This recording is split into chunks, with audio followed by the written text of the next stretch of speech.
السلام علیکم ورحمۃ اللہ وبرکاتہ۔ ناظرین، سلامتی ہو آپ پر جہاں بھی آپ ہوں۔ آپ کا اپنے چینل پرواز MS میں خیر مقدم ہے۔ ناظرین، اگر آپ چینل پر پہلی بار آئے ہیں تو چینل کو سبسکرائب کریں، اس ویڈیو کو لائک کریں اور اپنے دوست احباب کے ساتھ شیئر ضرور کریں۔ محترم ناظرین، قطر میں ہونے والے ورلڈ کپ اور اس سے پہلے جرمنی، افریقہ اور چائنا میں منعقد ہو چکے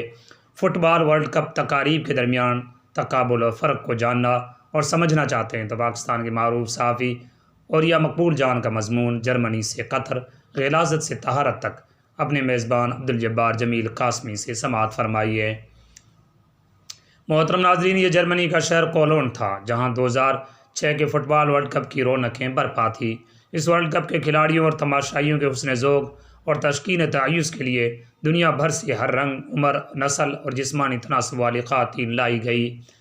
ان کی تعداد تقریباً 40,000 تھی۔ ان اسمگل شدہ جسم فروش عورتوں سے کولون شہر کے بیچوں بیچ ایک 12 منزلہ قہوہ خانے کا شاندار افتتاح ورلڈ کپ کے آغاز والے دن 9 جون 2006 کو کیا گیا۔ اس جسم فروشی کے پلازے میں دنیا بھر کے ممالک سے 120 جسم فروش عورتیں لا کر بڑے بڑے شیشوں والے ہال میں سجائی گئی۔ یہ صرف ایک شہر کے ایک اڈے کی بات ہے، جبکہ پورے ملک میں 40,000 اسمگل شدہ عورتوں سے جرمنی کا ہر وہ شہر آباد کیا گیا جہاں فٹ بال ورلڈ کپ میں شریک 32 ٹیمیں حصہ لینے جا رہی تھی۔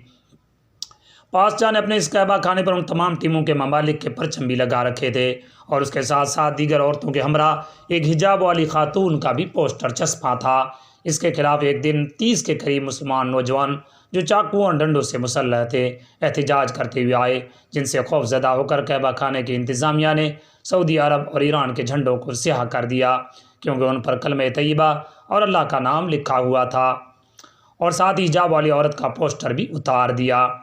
جرمنی میں فٹ بال کے کھلاڑیوں اور تماشائیوں کے لیے اتنے بڑے پیمانے پر جسم فروش عورتوں کا اسمگلنگ کا خصوصی اہتمام ایک ایسا واقعہ تھا جس نے پوری دنیا کو ہلا کر رکھ دیا۔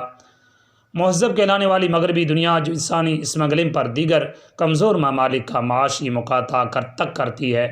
وہ کیسے اپنی عیش پسندی اور جنسی خواہشات کی تسکین کے لیے دنیا بھر کی عورتوں کو بلا کر ایک ماہ کے لیے بازار سجاتی ہے۔ اس واقعے کے بعد پوری دنیا میں کھیلوں کے عالمی مقابلوں اور جسم فروشی کے بازاروں کے تعلق پر لاتعداد علمی تحقیقات شروع ہوئیں، یہاں تک کہ امریکہ کی یونیورسٹی آف نبراسکا نے اس باہمی تعلق پر ایک عالمی کانفرنس بلائی جس میں امریکہ کے ایوان نمائندگان کی عالمی تعلقات کی کمیٹی کی ایک تفصیلی رپورٹ پیش کی گئی جس کا عنوان تھا جرمنی ورلڈ کپ کے جسم فروشی کے اڈے، 40,000 عورتیں اور بچے انسانی اسمگلنگ کی وجہ سے استحصال کے خطرے میں۔ اس کے علاوہ نارتھ ویسٹرن یونیورسٹی کے اسکول آف لا کے سنجیدہ میگزین میں 2008 میں اینی میری ٹیولا نے جرمنی کے اس فٹ بال ٹورنامنٹ میں جنسی اسمگلنگ کو بنیاد بنا کر دنیا بھر میں منعقد ہونے والے کھیلوں کے مقابلوں کا جنسی اسمگلنگ کے ساتھ تعلق کا جائزہ لیا، اور وہ اس قدر بھیانک نتائج سامنے لائی کہ جن کے مطابق کھیلوں کے یہ بڑے بڑے میرکے جب کسی ملک میں سجائے جاتے ہیں تو جہاں ہوٹل اور ٹورزم انڈسٹری کی چاندی ہوتی ہے، وہاں نہ صرف یہ کہ اس ملک میں موجود جسم فروش عورتوں کا کاروبار چمکتا ہے، بلکہ دنیا بھر سے عورتوں کو وہاں لانے کے لیے جنسی اسمگلنگ کا دھندا بھی خوب چلتا ہے۔ اس رپورٹ میں یہ خوفناک انکشاف بھی ہوا کہ یورپ کے 5 ممالک ایسے ہیں جہاں سارا سال دنیا بھر سے عورتیں جسم فروشی کے لیے اسمگل کر کے لائی جاتی ہیں۔ صرف 1990 میں 3 لاکھ کم عمر بچیاں یورپ کے ممالک میں جسم فروشی کے لیے دیگر علاقوں سے اسمگل کی گئی۔ اسی رپورٹ نے بتایا کہ جرمنی میں ہر سال اوسطاً 1,000 لڑکیاں جسمانی تسکین کے لیے لائی جاتی ہیں۔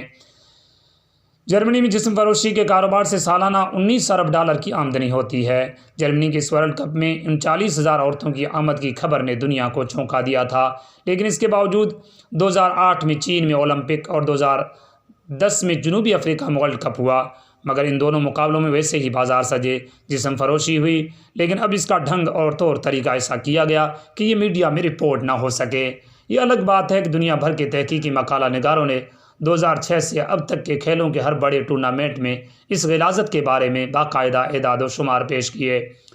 قطر میں 2022 کے ورلڈ کپ کا آغاز ہو چکا ہے۔ اس عالمی مارکے کے لیے یوں تو تیاری کئی سالوں سے جاری تھی اور لاتعداد پلازے اور ہوٹل تعمیر ہو رہے تھے، لیکن قطر کے حکمرانوں نے جس طرح 57 اسلامی ممالک میں ایک اسلامی ملک کی حیثیت سے اپنی شناخت کو منوایا ہے اور جس طرح اس عالمی مقابلے کو شراب و شباب سے پاک کیا ہے، اس کی مثال اسلامی دنیا میں نہیں ملتی۔ پڑوس میں دبئی ہے، جس میں اگر ایسی کوئی تقریب نہ بھی ہو پھر بھی آپ کو وہاں ہر سامان تعیش میسر آئے گا، یہاں تک کہ ایئرپورٹ میں کھانوں کی سجی میز کے بیچوں بیچ لحم الخنزیر یعنی سور کا گوشت کی چٹ بھی نظر آئے گی۔ اس کے بالکل برعکس قطر میں فٹ بال کے اس ٹورنامنٹ میں پہلا اہم حکم نامہ 13 اپریل 2022 کو سیکورٹی کا سربراہ عبداللہ نصری نے اس وقت جاری کیا جب اسے کہا گیا کہ اسٹیڈیم میں ایک اسٹینڈ ہم جنس پرستوں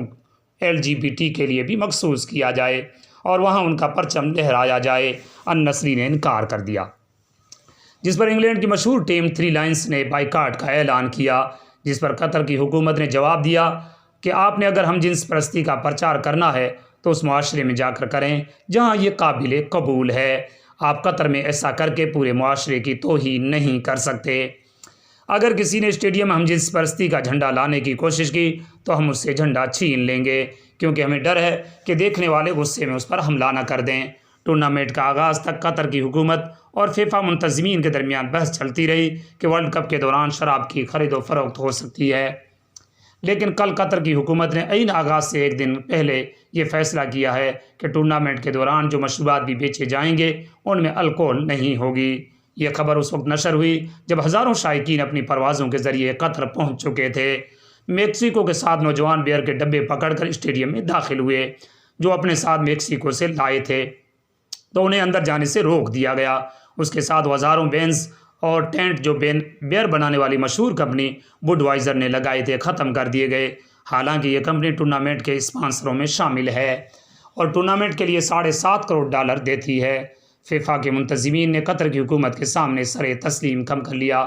قطر کی حکومت نے ان سے صرف اتنا ہی کہا، کیا تم دنیا کے کسی ملک میں کھلاڑیوں کو کوئی ایسی حرکت کرنے کی اجازت دو گے جو ان کے کلچر میں سب سے ناپسندیدہ سمجھی جاتی ہو؟ فیفا نے جواب دیا نہیں، تو قطری حکام نے ان سے کہا کہ ہمارے یہاں شراب اور جسم فروشی دونوں ناپسندیدہ ترین افعال ہیں۔